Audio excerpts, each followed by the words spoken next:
दोस्तों, किसी ने सही कहा है कि अगर आवाज ऊंची हो तो कुछ लोग सुनते हैं, लेकिन अगर बात ऊंची हो तो बहुत से लोग सुनते हैं।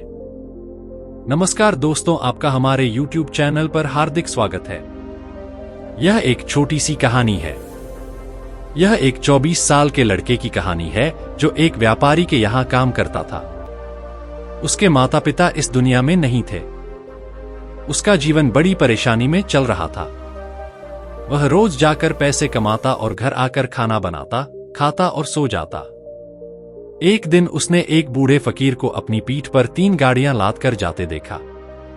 वह भी काफी बूढ़ा था और वह काफी देर तक ऐसे ही सफर कर रहा था और आखिर में कुछ दूर सफर करने के बाद वह चलते चलते थक गया और एक पेड़ के नीचे बैठ गया। तभी उसकी नजर एक युवक पर पड़ी जो उसी रास्ते पर जा रहा था और वह भी उसी दिशा में जा रहा था जिस दिशा में उस बूढ़े फकीर को जाना था। तभी वह लड़का उस बूढ़े फकीर के पास से गुजरा। इस पर फकीर लड़के से कहता है, सुनो बेटा, क्या तुम मेरी थोड़ी मदद कर सकते हो? यह गाड़ी बहुत भारी है और मैं बूढ़ा हो गया हूं। मैं इसका भार अधिक समय तक नहीं उठा सकता और मैं बहुत थक भी गया हूं। इसलिए तुम मेरी एक गाड़ी लेकर मुझे उस दूसरे गांव में क्यों नहीं ले जाते? बदले में मैं तुम्हें 3 सोने के सिक्के दूंगा। लड़का उस फकीर की सारी बातें सुनता है और उससे कहता है, कोई बात नहीं बाबा, मैं तुम्हारी मदद करने के लिए तैयार हूं। बताओ तुम कहां जाना चाहते हो? यह कहकर लड़के ने उस फकीर की एक गाड़ी उठाई और उसे अपने कंधे पर रख लिया। तब उस छोटे लड़के को एहसास हुआ कि यह गाड़ी वाकई बहुत भारी है। लड़का और फकीर दोनों रास्ते पर आगे बढ़ गए। कुछ दूर चलने के बाद गांव खत्म होने लगा और अब एक सुनसान रास्ता आगे बढ़ रहा था। वे दोनों खुशी खुशी अपने रास्ते पर आगे बढ़ रहे थे। जब वे भीड़ से बिल्कुल अलग हो गए तो लड़के ने फकीर से पूछा, बाबा, इस गाड़ी में ऐसा क्या है जो गाड़ी इतनी भारी है? इस पर फकीर ने लड़के को जवाब दिया, कुछ नहीं बेटा, इसमें बस कुछ तांबे के सिक्के भरे हुए हैं, इसीलिए गाड़ी इतनी भारी है।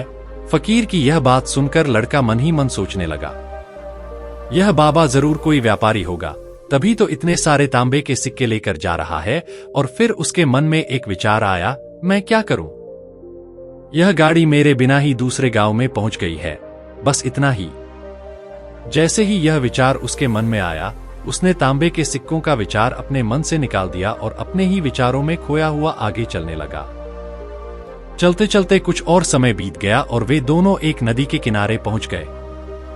लड़का मजबूत था और साथ ही काफी फुर्तीला और स्वस्थ भी था, इसलिए वह बिना सोचे समझे नदी में उतर गया।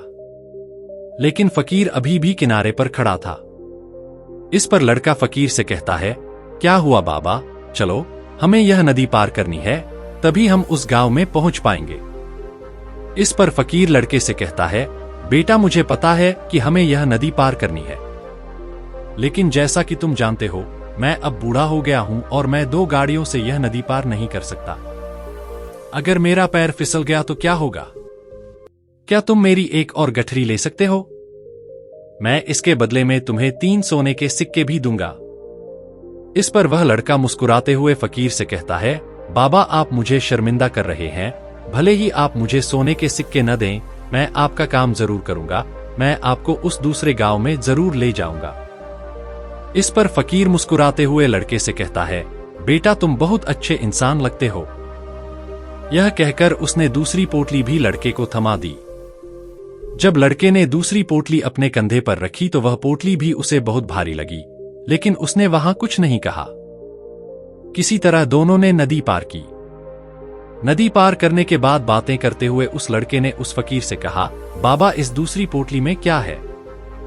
यह पोटली भी बहुत भारी है। इस पर उस फकीर ने उस लड़के को जवाब दिया, बेटा, इसमें चांदी के सिक्के हैं, इसीलिए यह पोटली भी बहुत भारी है। उस फकीर की ये सारी बातें सुनकर अब उस लड़के का दिमाग तेजी से काम करने लगा। वह सोच रहा था कि एक गाड़ी में तांबे के सिक्के हैं और दूसरी में चांदी के सिक्के। ऐसा लग रहा है जैसे यह फकीर बाबा कहीं दूर से आ रहा है और उसने अपनी सारी जमीन जायदाद बेचकर ये सारे सिक्के इकट्ठे किए हैं, इसीलिए वह इतना सारा पैसा लेकर जा रहा है। लेकिन वह लड़का उस फकीर से कुछ नहीं कहता और दोनों चुपचाप सड़क पर आगे बढ़ जाते हैं। थोड़ा आगे बढ़ने पर एक बार फिर सुनसान जगह आती है। उस सुनसान सड़क को देखते ही लड़के के मन में तरह तरह के विचार आने लगे। वह सोचने लगा, यह सुनसान जगह है, अगर मैं इन सिक्कों को लेकर यहां से भाग जाऊं तो ये फकीर कब तक मेरा पीछा करेंगे।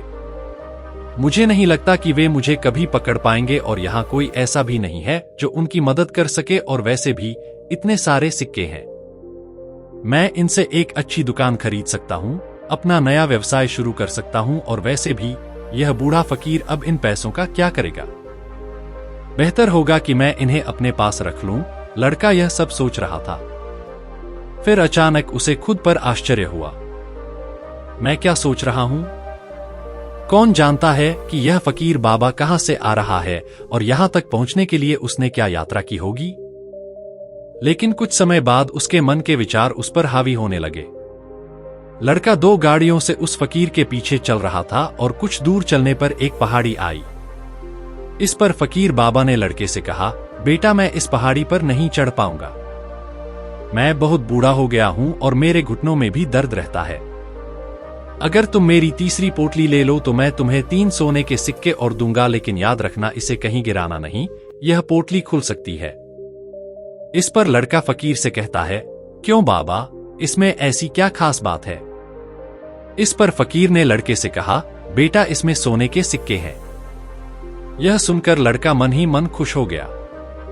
उसने चुपचाप फकीर से वह पोटली ले ली और कुछ ही देर में दोनों सड़क पर आगे बढ़ने लगे। अब वह फकीर बिना कोई वजन उठाए आराम से पहाड़ पर चढ़ रहा था, लेकिन पीछे जो छोटा लड़का था वह वजन के कारण बहुत धीरे धीरे चल पा रहा था। लेकिन जब से उसने सोने का नाम सुना था उसका मन उछल रहा था। वह मन ही मन सोच रहा था, अगर मुझे यह सारा पैसा मिल जाए तो मेरा पूरा जीवन आराम से बीत जाएगा। वैसे भी ये बाबा बूढ़ा हो गया है, इतने पैसों की क्या जरूरत है। वैसे भी इसकी जिंदगी खत्म हो चुकी है। मैं एक काम करता हूं, ये सारे पैसे लेकर यहां से भाग जाता हूं। लड़के के मन में अनगिनत विचार उठ रहे थे। लड़के का मन अब उसकी बुद्धि पर पूरी तरह हावी हो चुका था और लड़के का मन अपनी बात को सही साबित करने के लिए उससे कुछ भी कह रहा था। और तभी लड़के के मन में एक और विचार उठा और इस बार लड़का सोच रहा था कि लगता है ये फकीर बाबा चोर है, वरना इसके पास इतने सारे सोने के सिक्के कहां से आते। अगर ये व्यापारी होते तो इस तरह पैदल यात्रा नहीं करते, और अगर इनके पास इतना पैसा होता तो ये कोई साधन इस्तेमाल कर सकते थे। लगता है ये चोर है और चोर से चोरी करने में क्या बुराई है। ये सोचते हुए लड़का अब तेजी से फकीर के आगे बढ़ रहा था और कुछ ही देर में वो फकीर से आगे निकल गया और वो सोच रहा था कि जैसे ही इस पहाड़ की ढलान आएगी मैं 3 गठरियां लेकर भाग जाऊंगा। इससे ये सारा पैसा मेरा हो जाएगा और मेरी गरीबी भी हमेशा के लिए दूर हो जाएगी। मैं जो चाहूंगा वो कर पाऊंगा। मेरे पास बहुत सारा पैसा होगा। और कुछ ही देर में वो दोनों पहाड़ की चोटी पर पहुंच गए और अब ढलान का रास्ता शुरू होने वाला था। तभी लड़का फकीर की नजरों से बचता हुआ 3 गट्ठर लेकर आगे भागा। अब उसे अपना शरीर बहुत हल्का लग रहा था, मानो उसे उन 3 गाड़ियों के वजन का भी एहसास न हो। काफी दूर तक भागते हुए वो किसी तरह खुद को बचा पाया और अपने घर पहुंच गया। उसकी खुशी का ठिकाना नहीं था। उसने सोचा, क्यों न मैं जल्दी से वो सारे पैसे इन गट्टों से निकाल लूं। ये सोचकर जब उसने गट्ठर खोले तो उसे पहली गट्ठर में जंग लगे लोहे के सिक्के मिले। उसे यकीन नहीं हुआ। उसने जल्दी से दूसरी गट्ठर भी खोली। उसमें भी उसे जंग लगे लोहे के सिक्के मिले। ये सब देखकर लड़का बहुत हैरान हुआ। ये सब क्या हो रहा है? उस फकीर ने मुझे कुछ और ही बताया था। अब उसने सोने की गट्ठर खोली और उसमें भी जंग लगे लोहे के सिक्के मिले। ये देखकर लड़का बहुत गुस्सा हुआ। उसने सोचा कि उस फकीर ने मुझसे झूठ क्यों बोला। उसने मुझे क्यों बताया कि एक में तांबे के सिक्के हैं, एक में चांदी के सिक्के हैं और तीसरे में सोने के सिक्के हैं। वह यह सब सोच ही रहा था कि तभी उसकी नजर उस थैले में पड़े एक पत्र पर पड़ी। उसने वह पत्र उठाया और उस पत्र में लिखा था कि यह सारा नाटक एक ईमानदार व्यक्ति को खोजने के लिए रचा गया है और मैं इस राज्य का राजा हूं। मेरी कोई संतान नहीं है और इसीलिए मैंने यह षड्यंत्र रचा है ताकि मुझे मेरे राज्य में एक ईमानदार व्यक्ति मिल जाए जो मेरे बाद इस राज्य का राजा बन सके और इस राज्य का भार संभाल सके। और जो पूरी तरह ईमानदार हो और जिसके मन में किसी भी प्रकार का लालच न हो, वही इस राज्य का भार संभाल सकता है। यह पढ़कर लड़का जोर जोर से चिल्लाने लगा। वह अपना सिर पकड़कर बैठ गया। वह जानता था कि अगर वह अपने मन के विचारों पर काबू पा ले तो उसका जीवन सुधर सकता है, लेकिन वह अपने मन के विचारों पर काबू नहीं पा सका। दोस्तों, महात्मा बुद्ध कहते हैं कि मन ही सब कुछ है। आप वही बन जाते हैं जो आप सोचते हैं। इसीलिए आपका सबसे बड़ा दुश्मन भी आपको उतना नुकसान नहीं पहुंचा सकता जितना आपके मन के ये अनियंत्रित विचार पहुंचा सकते हैं। महात्मा बुद्ध कहते हैं, अपने अंदर ध्यान से देखो, जो विचार हमारे अंदर चल रहे हैं वही विचार शब्द बन जाते हैं और शब्द कर्म के रूप में सामने आते हैं। बार बार दोहराए जाने पर कर्म व्यवहार में बदल जाता है और धीरे धीरे समय के साथ व्यवहार चरित्र में बदल जाता है, और यही चरित्र हमारे भाग्य का निर्माण भी करता है। इसलिए हमें अपने विचारों के प्रति हमेशा सतर्क रहना बहुत जरूरी है। हमें जागरूक रहना बहुत जरूरी है। हमारे मन में किस तरह के विचार आ रहे हैं, यह जानना हमारे लिए जरूरी है। आगे महात्मा बुद्ध कहते हैं कि कमजोरी हमेशा एक छोटे से विचार से शुरू होती है। यह एक बीज के रूप में होता है, और अगर इस बीज को नष्ट न किया जाए तो यह छोटा सा विचार बहुत जल्द एक विशाल वृक्ष का रूप ले लेता है और हमारी बुद्धि की सोचने और समझने की क्षमता को पूरी तरह से नष्ट कर देता है। लालच ने उसमें इतनी ऊर्जा भर दी कि उसने तीनों गाड़ियां उठाईं और वहां से इतनी तेजी से भाग गया।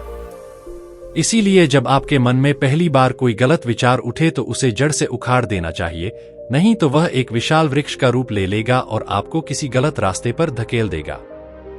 आप जाकर भी उसे रोक नहीं पाएंगे। लेकिन अब आपके मन में यह सवाल उठ रहा होगा, हम अपने मन के विचारों को कैसे नियंत्रित करें? हमारा मन इतना चंचल है, इतना शक्तिशाली है कि वह हम पर हावी हो जाता है। हम चाहकर भी उसे नियंत्रित नहीं कर पाते हैं। इसके उत्तर में महात्मा बुद्ध हमें दो बातें समझाते हैं। पहली बात है सही नियत विकसित करना। कई बार आपने देखा होगा कि आपके मन में कुछ और होता है लेकिन आप कुछ और कहते हैं, क्योंकि आपके मन के अंदर जो कुछ भी बैठा है वह आपके मुंह से निकल रहा होता है। लेकिन जब हम वह गलती करते हैं तो हमारा दिमाग अच्छे से काम करना शुरू कर देता है।